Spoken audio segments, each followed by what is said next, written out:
a bird on a tree. I'm just sitting here. I got time. It's clear to see. From up here, the world seems small. We can sit together. It's so beautiful, you and me. We meant to be in the great outdoors, forever free.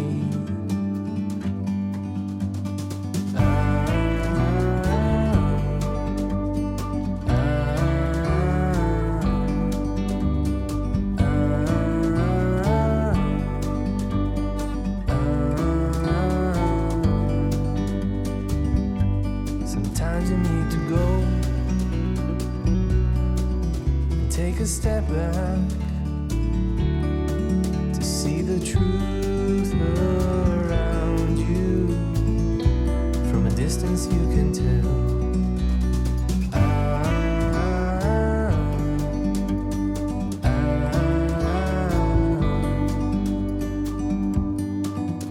You and me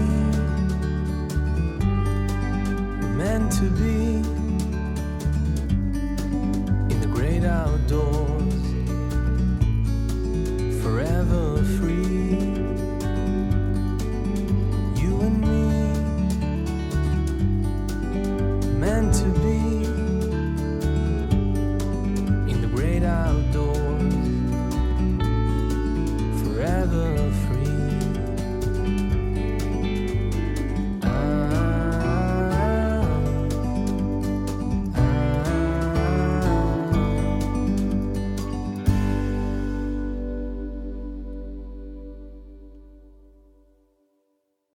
안녕하세요. 안녕하세요.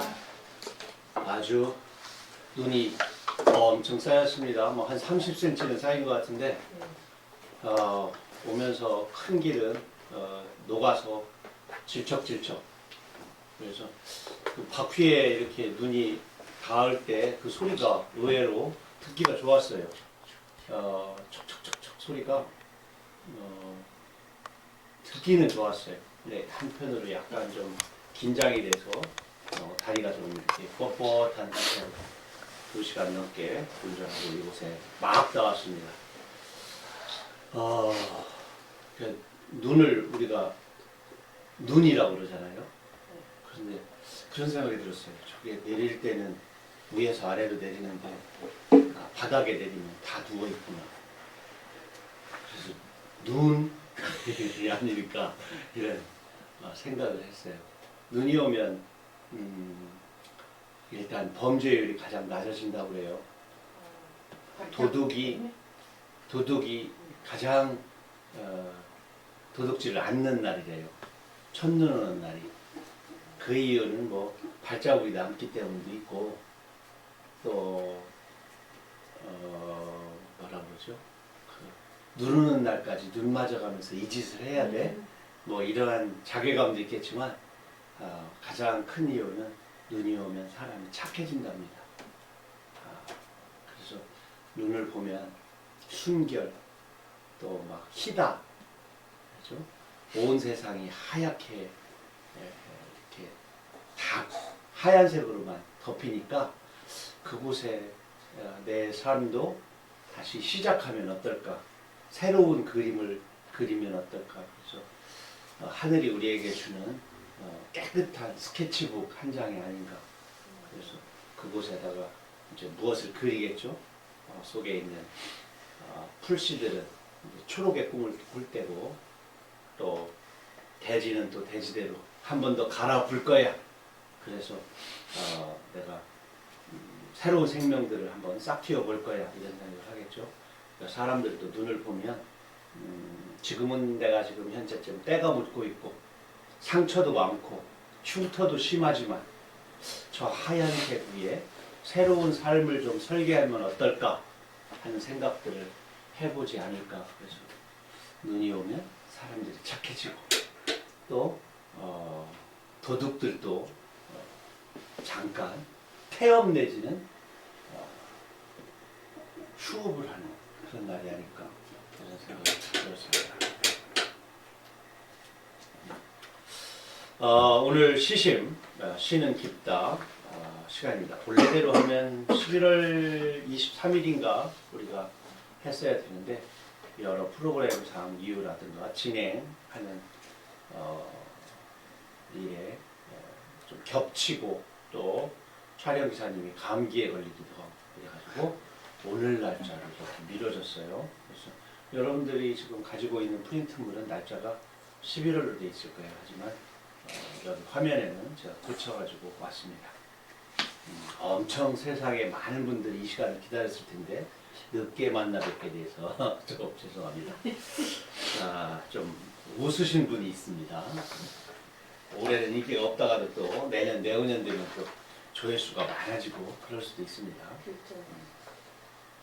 저는 개인적으로 어제 날짜로 지금 예약 판매 어디가 아프세요? 그림책 오늘 하루 됐습니다.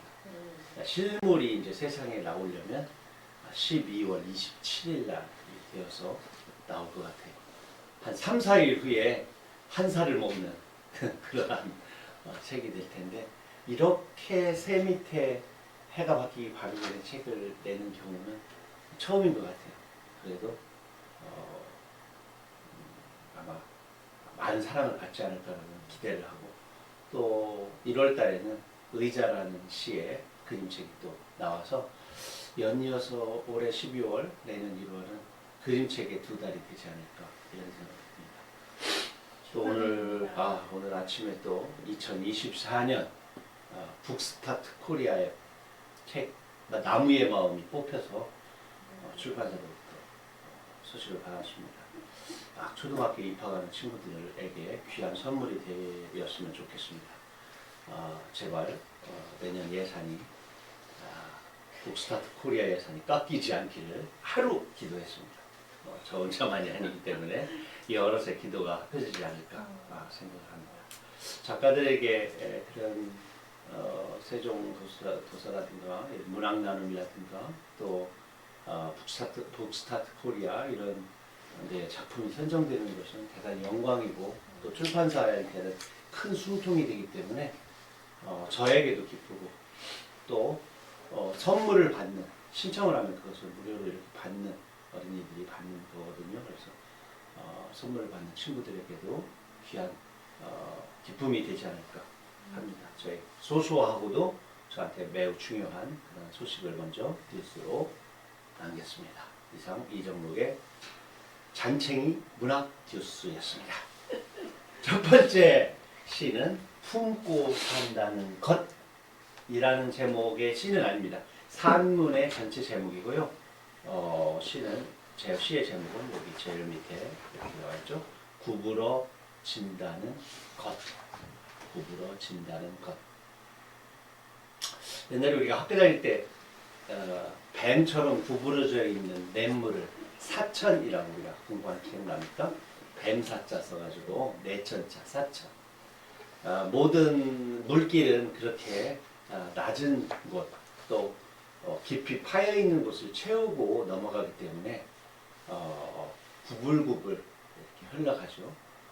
현대 도시 계획이라든가 현대 사회는 직선을 계속 지향을 하죠. 반듯하게 건물이 올라가고 도로를 아주 반듯하게 해서 목적지까지 빨리 가는 것을. 그런데 자연은 나비의 춤싸움처럼 구비구비 휘어져 있습니다. 그래서 굽은 것들이 결국 춤을 만들고 가락을 만들고 노래를 만들고 그래서 그러면은 빠른 것은 굽은 것은 그럼 느리고 천천히 가고 그러니까 게으른 것이냐? 그건 아니죠. 천천히 적시면서 넘어가죠. 주역에는 감지라고 그러는데요. 움푹 파인 곳을 다 채우고 다음 곳을 이렇게 적셔가는 그런 우직한 생명활동을 나타내기도 합니다. 우리가 살면서도 생애에 목표 지점만을 향해서 막 달리다 보면 금방 또 좌절하고 지치잖아요. 때로 바로 스스로 자기 눈물로 오아시스를 만드는 너무 멋진 표현이네요. 자기 눈물로 제 발등 앞에 자기 발끝 앞에 오아시스를 만들면서 천천히 이렇게 사천처럼 뱀처럼 흘러가는 물처럼 구부러져 가는 것이 더 오래 가고 둘러보면서 가고 또 자연과 함께 가는 그런 길이 아닌가 생각합니다. 눈도 내릴 때 보면 막 목표 지점을 향해 가지고 딱 내리는 눈이 없죠. 하늘에서 내려오다가 앉을 자리에서 좀 비껴서 앉고 또 내려오다가 또 솟구치는 눈도 있어요. 하늘 쪽으로 올라갔다 다시 내려오기도 하고 맴돌기도 하고 감돌기도 하고 그럽니다. 12월 셈이 이거 너무너무 많이 달려왔다 라는 사람은 좀 눈송이처럼 좀 쉼을 갖는 것도 어떨까 이런 생각을 해봅니다. 구비구비 또 한 장에 열흘 정도 남은 달력이 남아 있습니다. 또 새로운 해가 또 그렇게 펼쳐지겠죠. 인간이 시간을 매듭을 정해놨기 때문에 거기에 조마조마할 필요는 없을 것 같아요. 연속선상으로 시간이 있는 것이니까 며칠 지나면 한 해가 지나 이렇게 무슨 칼로 무엇을 자르듯이 시간이 되어 있지 않고 일생이라고 하는 큰 시간에 한 지점 우리가 지금 지나가고 있습니다. 언제나 이 순간에 최선을 다하는 뿌듯한 시간들을 우리가 영위하는 그것이 곧 행복이고 충만함이 아닐까 이런 생각을 해봅니다. 구부러진다는 것, 잘 마른 핏빛 고추를 다듬는다. 햇살을 치고 오를 것 같은 물고기에게서 반나절 넘게 꼭지를 떼어내다 보니 반듯한 꼭지가 없다. 몽땅 구부러져 있다. 해바라기의 올곧은 열정이 해바라기의 목을 휘게 한다. 그렇다. 고추도 햇살 쪽으로 몸을 디밀어 올린 것이다. 그 끝없는 깡다구가 고추를 붉게 익힌 것이다. 구부러지는 힘으로 고추는 죽어서도 맵다. 물고기가 휘어지는 것은 물살을 치고 오르기 때문이다. 그래, 이제 말하겠다. 내 마음의 꼭지가 너를 향해 잘못 박힌 못처럼 굽어버렸다. 자, 가자. 굽은 못도 고추 꼭지도 솟구치는 물고기의 등뼈를 닮았다. 반듯한 게 최선이고 선이라면 구부러진 것은 차선이거나 꼴찌가 되겠죠. 하지만 그 구부러지는 힘으로 고추도 맵고 그 구부러지는 힘으로 냇물도 바다에 가고 또 우리들의 사랑도 혹시 수도 없이 힘 있는 자, 권력 있는 자, 또 돈을 많이 가지고 있는 자 쪽으로 직선으로 가고 싶은 마음들을 잠깐 구부려서 너는 남만 못하지만 남보다 가진 것 없지만 조금 모자라지만 그래도 나는 너를 정말 사랑해. 지금 가진 것보다 너는 언젠가는 바다에 닿을 테니까. 너는 그리고 햇살을 사랑하는 사람이니까. 그리고 너는 무엇보다도 매우니까 당차니까 그런 게 아닐까 이런 생각을 하면서 쓴 시입니다. 여기에 잇대져 있는 제 산문은 이렇습니다. 제가 글 쓰는 태도 이런 것들을 조금 자성도 하고 또 남에게 슬쩍 알려주는 그런 겁니다. 나는 타고난 글쟁이가 아니라서 청탁서를 받으면 마음부터 불편해집니다. 발표할 만한 시가 없으면 청탁을 아예 받지 않거나 기약 없이 미루어 버리지요. 아둔하기 때문이려니와 시의 질을 관리하는 내 나름의 방법이기도 하지요. 산문 청탁서는 시 청탁서보다 더 마음이 무겁지요. 내 시 한 편을 골라 어떤 이야기라도 해달라는 편지를 받고도 많이 고민합니다. 내가 쓴 시에 대해 시시콜콜 이야기하는 일은 낯간지럽고 계면적인 일이 아닐 수 없지요. 온 힘을 다해 글이란 것을 세상에 내놓으면 작가의 몫은 끝나는 것이지요. 글 때문에 끌려가서 고문받거나 상을 타는 일 아니라면 그저 묵묵부답 있는 게 좋죠. 꼬리를 감추고 사라지면 사라진 서산마루를 바라보면 될 뿐이죠. 글쟁이란 한편 한편의 글들이 사라져버리는 그 어둠마저 즐길 수 있어야지요. 그리하여 구부러진다는 것에 대해서는 아주 조금만 얘기하겠습니다. 무엇인가 남들보다 잘할 수 있다는 것은 그 무엇인가와 함께 한다는 거죠. 함께 논다는 것이고 데리고 산다는 거죠. 축구를 좋아하는 친구는 축구공을 머리맡에 놓고 축구에 관한 잡지를 책가방 속에 넣고 다니지요. 디귿자만 보아도 세워서 골문으로 삼고 싶을 테죠. 우리들이 하는 말 가운데 뭐 눈에는 뭐만 보인다는 말이 있잖아요. 그러니 시를 쓰려면 자신이 쓰려는 시상이나 글감을 오래도록 굴리며 품고 살아야겠죠. 그가 나를 버리지 않는 한 내가 먼저 떠나거나 포기하면 안 됩니다.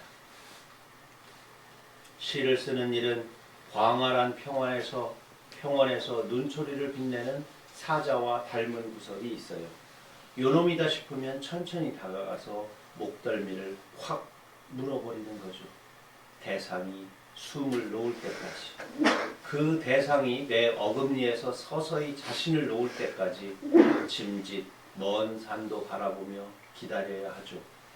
먹잇감을 물고 지평선 마른 풀숲 너머 노을을 바라보는 굶주린 맹수의 눈이 원고지 칸칸마다 서려 있죠. 부동산 투기를 하는 사람에게서 이런 말을 들은 적이 있습니다. 땅하고 나무는 소리 없이 큰 거야. 나는 그 말을 듣고 망치로 한 대 얻어맞은 것 같았죠. 저 사람이 투기꾼인 것은 비판받아야 마땅한 것이나 참으로 옳은 말씀이란 생각이 엄습한 거예요. 작가란 진수를 넘어서는 창작을 해야 하거니와 소리 없이 크는 엄중한 시간을 기다려야지. 좋은 나무가 서 있는 곳이 명당인 것이죠. 시의 씨앗이 내 가슴에 떨궈지는 순간 나는 천하 명당의 비옥한 땅이 되는 것입니다.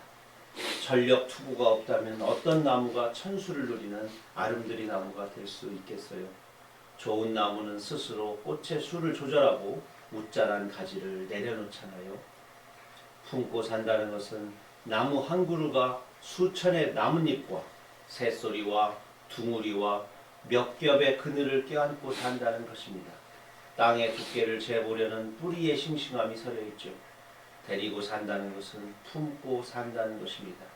시인은 우주의 아주 잡스럽고 비밀스러운 곳까지 다가가서 살림을 차리는 연애주의자이자 바람둥이죠. 구부러진다는 것에는 내가 3개월 동안 동거를 한 고추 꼭지가 웅크리고 있습니다. 그의 버신 해바라기의 모가지와 물고기의 등뼈가 한 집에 새들고 있죠. 처음에는 고추 꼭지만 살았으나 어느 날 해바라기가 담으로 서고 물고기가 치고 올라와 새빵을 들였죠. 한 집 안에 별채나 사랑방을 몇 개 드리는 것은 집주인과 목수의 가늠이자 품일 겁니다. 우리가 이제 시 공부하시는 분들에게 그런 말을 해요. 시 안에 방이 몇 개냐? 시는 하나의 집이다. 그럼 그 안에 방이 몇 개냐? 그리고 제발 방에 스위치 좀 달아놔라. 방이 너무 깜깜하면 안 되잖아요. 방에 들은 사람이 여기가 뭐야? 방이야? 라고 생각하면 안 되잖아요. 그래서 일단 전구를 매달고 전구에 빛이 들어오는 스위치를 정말 문 앞에 독자의 가슴 높이에 손만 내뻗으면 딱 닿을 수 있는 조그마한 꼭지를 하나 선물해 줘야 딱딱하고 들어와서 시의 방을 살필 수가 있단 말이죠. 아, 저게 침대구나. 저기에 정수기가 있네. 아, 나 목마른데 물 한 컵 먹어야겠어. 이 방에는 너무너무 좋아. 화병도 있네. 텔레비전도 있어. 이렇게 생각을 해야 되는데 허우적허우적 손 뻗을거 그냥 방만 이렇게 막 헤매게 만드는 모호함. 또 이런 것들도 작가 자신이 너무 자신이 없다거나 거만하거나 작가 우월주의에 빠졌거나 야 머리 나쁜 독자들이여 들어와서 헤매봐 뭐가 분명히 있을 거야 이렇게 해놓으면 안 된다는 거죠. 자 방이 두 개인데 사람이 들어왔는데 옆방으로 건너갈 쪽문이 없으면 어떻게 되겠어요? 그 방은 있으나 마나죠. 그래서 방과 방이 어떻게 소통이 이루어져 있고 연결이 되어 있는지. 그래서 방 하나가 침대가 있다면 또 하나의 방에는 세면대와 화장실이 있어야겠죠. 또 주방도 있어야 되고 그러한 아기자기한 가옥의 구조를 시 속에 장치를 해둬야 돼요. 사람들이 또 방에 들어가면 이래요. 볼 것도 없네. 그러면 어떻게 해요? 나가죠. 그래서 쇼파도 있어야 되고 그리고 무엇보다도 명화가 하나 있으면 좋겠죠. 피카소의 그림이든 아니면 무슨 모네의 그림이든 그런 명화가 있으면 좋겠죠. 근데 명화는 어떻게 돼요? 고정돼 있어요. 고정되지 않으면서 늘 새로운 풍경을 주는 뭐가 필요해요? 창문이 필요해요. 창문은 멀리 볼 수 있게 하고요. 또한 사계절을 다 볼 수 있게 하고 그리고 내가 있는 곳이 환한 곳인가 깜깜한 곳인가 바깥하고 비교할 수가 있어요. 지나가는 사람들을 볼 수 있고 비와 바람을 볼 수가 있어요. 그걸 우리는 풍경이라고도 하고 또 먼 시간을 내다보거나 이런 경우는 전망이라고 합니다. 전망. 그래서 전망이 좋은 창문, 풍경이 아름다운 창문은 보아도 새로운 창문, 가슴을 탁 트이게 하는 창문을 또 마련해야죠. 거기에다가 막 꽃무늬 잔뜩 붙여놓고 방충망 마련해가지고 아무도 들어오지 마. 또 이렇게 또 창살 이런 거 해놓으면 그 창문은 좀 창문으로서의 시의 창문으로서의 질이 좀 떨어지겠죠. 너무 아기자기하고 찌끄맣고 이쁜 것들 막 잔뜩 붙여놔가지고 바깥에 있는 꽃을 봐야지 왜 창문 유리창에 종이로 붙여놓여 있는 그 꽃을 볼 필요가 뭐 있겠어요? 그렇게 가옥구조가 되어 있으면 좋겠죠. 그걸 우리는 복층구조라고도 하고 겹구조라고도 하고 그럽니다. 좋은 시를 우리가 볼 때 그러한 방, 또 소통, 감동, 전망, 휴식 이런 것들이 아기자기하게 많이 이렇게 있어서 이 방에서는 한 열흘 있어도 되겠는데 또는 1년 있어도 지치지 않겠는데 나 60년 뒤에도 이 방으로 놀러 올 거야. 이렇게 되면은 이제 그 시는 명시가 되겠죠. 사람들이 찾아 읽게 되잖아요. 한번 읽고 나서 그 집 보기도 싫어. 복덕방에서 방을 10개를 보여주고 집을 10개를 보여줬을 때 어떤 집 하나는 다시 가게 돼요. 그죠? 그리고 또 한참 지났는데 또 가고 싶어. 그리고 네 번째 갈 때는 이런 생각을 합니다. 봄이 오면 그 집 마당에 나 이런 거 심어야지. 창문에는 이런 패턴을 할 거야. 우리 침대는 이쪽으로 바꾸자. 이런 과정들이 일종의 글을 다듬는 것이고 그리고 태구예요. 처음에는 엉성한 집이었는데 꽃을 심고 커튼을 바꾸고 벽지를 다시 바르고 장판을 바꾸고 침대를 바꾸고 가재도구를 하나씩 새로 하고 또 쓸모없는 거 공간만 차지하고 있는 거 이런 걸 어떻게 하겠어요? 드러내야겠죠. 드러내서 버려야겠죠. 이런 과정을 우리는 태고라고 합니다. 아주 쉽게 생각하면 방 하나를 잘 꾸미고 그 방은 단칸방이 아니고 되도록이면 방이 좀 여러 개 있으면 좋겠고 방과 방 사이가 예쁘게 잘 이어졌으면 좋겠고, 그리고 내가 그곳에 머무는 동안 친구들이 찾아오면 좋겠죠. 초인종 소리도 들리면 좋겠죠. 내가 뭐 한 석 달 있는 동안 그 집에 아무도 안 찾아와. 검침음도 안 와. 밤새내라고 하는 사람도 안 와. 그러면 그 방은 나 혼자 갇혀있는 독방이 되겠죠. 감옥입니다. 감옥. 감옥 안에 들어가서 혼자 앉아가지고 천하를 통일한 듯 호령을 하면 누가 알아주겠어요? 야, 이 방이 최고야! 라고 말하면 거기 감옥이야. 너는 그곳에 갇혀있다가 죽어. 그러면 독자가 하나도 없는 자기만의 시의 속에 갇힌 사람이 되어버리겠죠. 요 옆에 가곡이라는 곳 있죠? 포도나무 집도 있고 어죽을 잘하고 또 청정 물고기가 잡히는 가곡 저수지도 있고 뒤에 산 이름 알아요?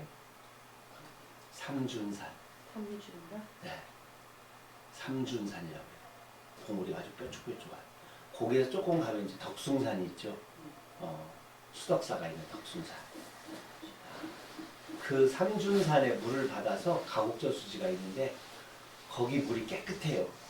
그리고 아무도 오는 사람이 없어요. 옆에가 다 논두렁이기 때문에 우리가 농로를 따라가지고 들어가서 좀 이렇게 요 정도 배꼽 높이 안 되게 정도 허벅지 정도의 물이 고일 수 있도록 돌 몇 개만 움직이면 피서지가 충분하거든요. 그 나무 사이에다가 천막 하나 묶어내고 그렇게 옛날에 피서를 했잖아요. 철렵이라고 했죠 그때는. 그때 간 적이 있어요. 할머니 돌아가시기 전에. 근데 거기서 할머니한테 들은 말을 그대로 시 속에 제가 옮겨왔습니다. 피서. 가곡이란 곳으로 물놀이를 간다. 할머니께서 영원한 피서에 드시기 전에 온 식구가 올라간다. 처음이자 마지막이 될지도 모른다는 젊은 것들의 속셈을 훤히 읽으시고 함께 운신하신 은비녀. 피서라 했지만 할아버지의 뜨거운 눈길 빼고는 한 세상 피하며 사신 분이 아니시다. 가곡의 작은 도랑에 닿자마자 물이 참 맑구나. 이런 곳에서 종일 빨래나 했으면 좋겠다 하신다. 머리를 하얗게 빨아이신 할머니. 이번엔 삼준산 건너다 보시며 저 산 도토리는 누가 다 따갈까? 걱정이 크시다. 상수리 같은 증손들 슬하에 늘어놓고 앞산에 자꾸 이마를 문지르신다. 큰애야, 이따 돌아갈 때에는 네 아비가 마지막으로 묵었던 수덕여관을 가봤으면 좋겠다. 가슴속 빨래방망이를 꺼내어 눈물 찍으신다. 피서까지 와서까지 그러시냐고 투덜거리자. 나는 여기 와서도 피가 서는구나 하신다. 앞산이 갑자기 캄캄해지더니 도토리만한 소나기를 훑고 간다. 한바탕 빨래를 마친 하늘에 된장 잠자리들 가득하다. 저것이 다 먼저 간 것들이여. 한참을 올려다보신다. 광목 호청처럼 하늘이 팽팽하다. 제 세 번째 시집입니다. 99년에 나왔죠. 그러니까 전년도, 전전년도 이 정도 쓰셨겠죠. 20 나오기 전에 할머니는 떠나셨어요. 18년도에 떠나셨는데 눈에 환해요 우리 할머니. 그 가벼운 걸음걸이, 언제나 남에게 배려하던 마음 씀씀이, 그리고 나이가 어린 사람에게도 하대하지 않는, 꼭 큰 존댓말은 아니지만 하대는 하지 않았어요. 욕하지 않았고 남 헐뜯지 않았고. 그리고 이제야 알았어요. 당신이 부른 떡국 있잖아요. 국물이 한 개도 없는 떡국. 그걸 너무 좋아하신다고 그랬는데 그게 아니었어. 남은 거 버릴까봐 당신이 그거를 나는 이도 시원찮고 그래서 그게 좋다고 말하셨지만 실제 떡국을 끓여놨을 때 드시는 걸 보면 처음 끓였던 떡국을 더 좋아하셨던 거예요. 그냥 당신이 그걸 처리했던 거죠. 제가 세수라고 시에서 밝혔듯이 우리 집에 가장 찌그러지고 구멍난 세수대야를 쓰셨고 우리들에게는 가장 좋은 거 할머니가 신발이나 운동화를 빨아서 넣을 때도 초롱산 가까이 동쪽 대문 옆 담장에다 넣으셨어요. 내가 물어봤겠죠. 여기 햇살이 우리 집에 맨 처음 오는 햇살이요. 너덜이 신을 건디 너덜이 신고 학교 갈 건디 할머니가 깨끗한 햇살에다 말려야지. 그러면 저쪽 장독대 뒤에 그 냄새난 데다 말리냐? 아니면 외양간 위에 지붕에다 말리냐? 당신의 신발은 텐마루 끝에다 말리셨지만 제 신발은 그 담장 위에 키가 작으셔도 담장까지 안 올라가니까 그 고추 막대로 운동화를 이렇게 끼워가지고 이렇게 올려놓은 하나씩. 우리 집에 막 당도하는 가장 깨끗한 햇살 그것을 말려주고 싶은 그런 마음. 보리를 벨 때는 보리밭에 가서 내일 보리 벤다고 꼭 보리밭에서 외치고 오라고 해가지고 제가 가서 외쳤죠. 나중에 알았어요 왜 그러는지. 얼마나 제가 투덜거렸겠어요. 저녁 때 무서워 죽겠는데 가서 꼭 하라고 그러니까. 뭐라고 하는지도 알려줘요. 허이 2번 하고 내일 보리 벤다 진짜요? 그러니까 밤에 이사가이 이 말을 꼭 하라고. 그렇지만 다음날 보리 벨 때를 보면 거기에 쥐집 또 까투리, 꿩, 또 민달팽이 이런 것들이 나왔어요. 지렁이 그런 것들이 혹시라도 집을 잃고 그러겠죠 뭐. 보리는 배니까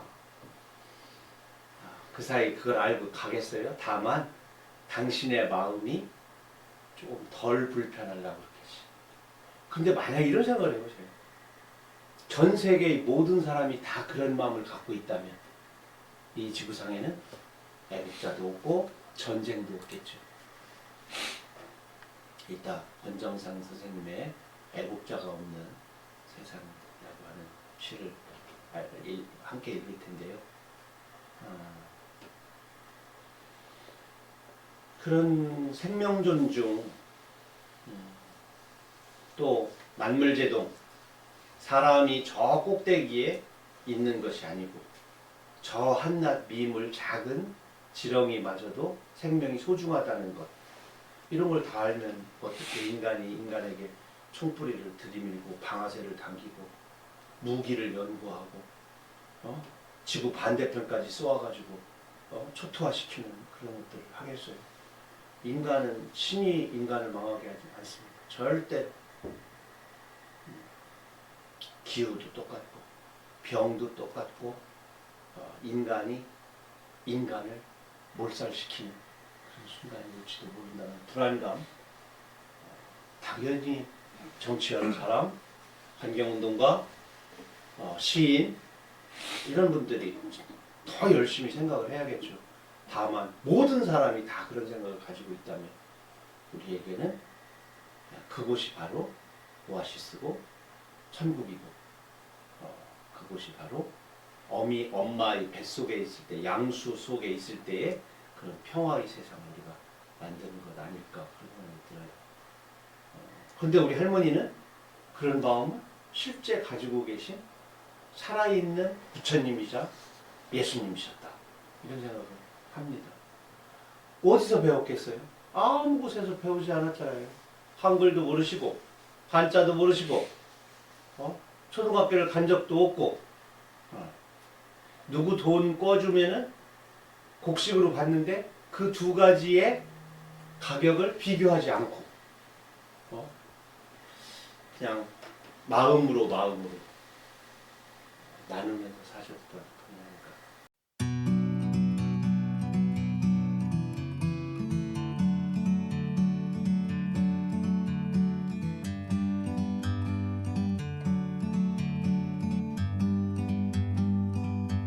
Like a bird on a tree,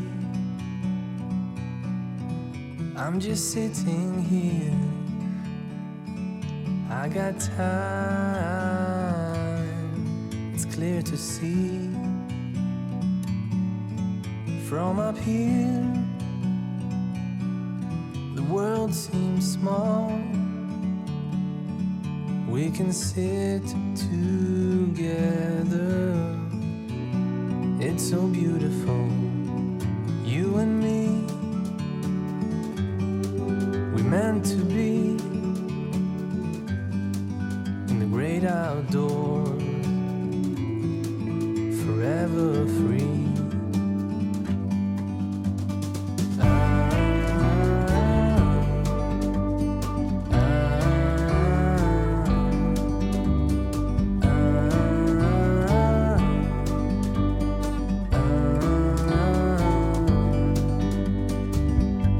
Sometimes you need to go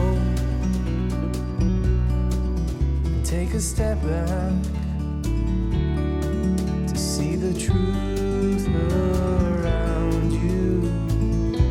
From a distance you can tell.